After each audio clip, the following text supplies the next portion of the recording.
Oke, halo semuanya, kami dari kelompok 15 dengan matkul, material, dan proses manufaktur akan mempresentasikan terkait operasi dan proses start dari produk yang kami bawa dari tugas 1 sampai tugas 4, yaitu paper coffee cup. Kelompok kami sendiri terdiri dari saya dan dua rekan saya, yaitu Nikonian Adimas Pupria dengan NIM 1342428, Nathaniel Darren Lesmana dengan NIM 134245150, dan saya sendiri Julfian Kampung Bolon dengan NIM 134242157. Oke, pertama-tama saya akan jelaskan dulu bahwa produk kami terdiri dari 4 komponen, yaitu stirrer, cup lid, sleeve, dan body cup. Oke, pertama kita masuk ke body cup. Body cup sendiri terbagi menjadi dua operasi, yaitu operasi cup base dan cup body yang nantinya bakal di-assembly untuk menjadikan body cup tersebut. Pertama-tama body cup base. Oke, cup base itu dimulai dengan inspeksi pengukuran kerja bangku, lalu dilanjut dengan operasi pemotongan lembaran paperboard sesuai pola dasar cup yang berbentuk lingkaran dengan menggunakan mesin die cutting, lalu dilanjut dengan laminasi bagian dalam blank dengan plastik PE yang menggunakan mesin extrusion coating. Nah, terakhir, cup base diinspeksi kembali untuk memeriksa kekuatan laminasi dan keutuhan pola potong dengan visualisasi atau uji tarik. Nah, terdapat indikator angka di sebelah operasi chart berikut yang menandakan waktu dan persentase scrap yang dihasilkan melalui proses tersebut. Contohnya, pada operasi pemotongan lembaran paperboard, membutuhkan 0,2 detik dan menghasilkan 1,1% scrap pada keseluruhan operasi. Oke, lanjut kepada cup body, dimulai dengan inspeksi pengukuran dengan kerja bangku, lalu dilanjut dengan operasi pemotongan lembaran paperboard sesuai pola yang menggunakan mesin die cutting, lalu dilanjut laminasi bagian dalam blank dengan plastik PE dengan menggunakan mesin extrusion coating, lalu dilanjut proses pembentukan dinding cangkir atau roll forming dengan menggunakan mesin roll forming, dan dilanjut gulung dan bentuk bibir cangkir atau disebut dengan curling dengan menggunakan mesin rim rolling.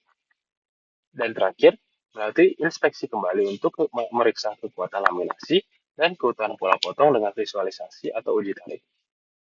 Nah, body cup sendiri memiliki proses alternatif, yaitu pada dinding gelas, dasar gelas, dan bibir gelas. Yaitu pada dinding gelas yaitu bisa menggunakan proses extrusion dan blow molding. Lalu dasar gelas bisa menggunakan proses CNC cutting, dan bibir gelas bisa menggunakan proses manual bending. Oke, setelah melewati proses tersebut, cup body dan cup base akan diassembly untuk membentuk body cup itu sendiri. Lalu, selanjutnya akan dijelaskan oleh rekan saya. Terima kasih Jovi atas kesempatannya. Oke, setelah cup body dan juga cup base sudah dijelaskan, saya akan melanjutkan dengan menjelaskan komponen, yaitu cup lid dan juga sleeve.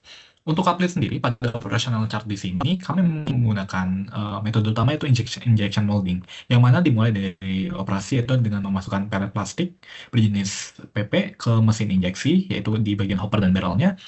Kemudian kita lanjutkan dengan proses pencetakan dan pendinginan menggunakan mesin injection molding.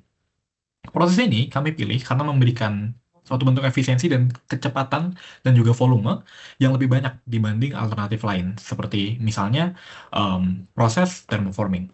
Di sini, cup lid akan secara langsung terbentuk menggunakan cetakan yang sudah ada di dalam injection molding tersebut, yang mana akan secara otomatis juga langsung menghasilkan bentuk cup lid yang seragam dan juga minim cacat. Di sini, kami juga melakukan inspeksi pada bagian akhir untuk memeriksa dimensi ataupun kecacatan ataupun jika ada flash di sana.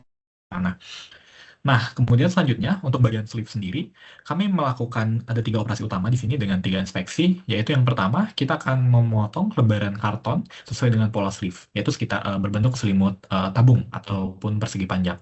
Di sini kami menggunakan mesin die cutting. Kemudian kita lanjutkan dengan pencetakan logo ataupun instruksi pada sleeve tersebut menggunakan mesin injection molding. Kemudian ketiga, kami melakukan perekatan menggunakan perekatan dari ujung sleeve tersebut yang pada akhirnya membentuk tabung, seperti visualisasi yang ada di sini. Nah, jadi kita rekatkan dari bentuk karton tersebut menggunakan perekat adhesive material sehingga berbentuk tabung seperti ini. Cup lid sendiri pada akhirnya juga akan di-assembly setelah proses selanjutnya yang akan dijelaskan oleh Nathaniel Darano Lesmana. Oke, untuk komponen part yang terakhir yaitu stirrer dilakukan seperti biasa, pengukuran terlebih dahulu dengan metode kerja bangku. Kemudian dilanjutkan dengan memasukkan pelet plastik ke dalam mesin injeksi dengan alat operand barrel.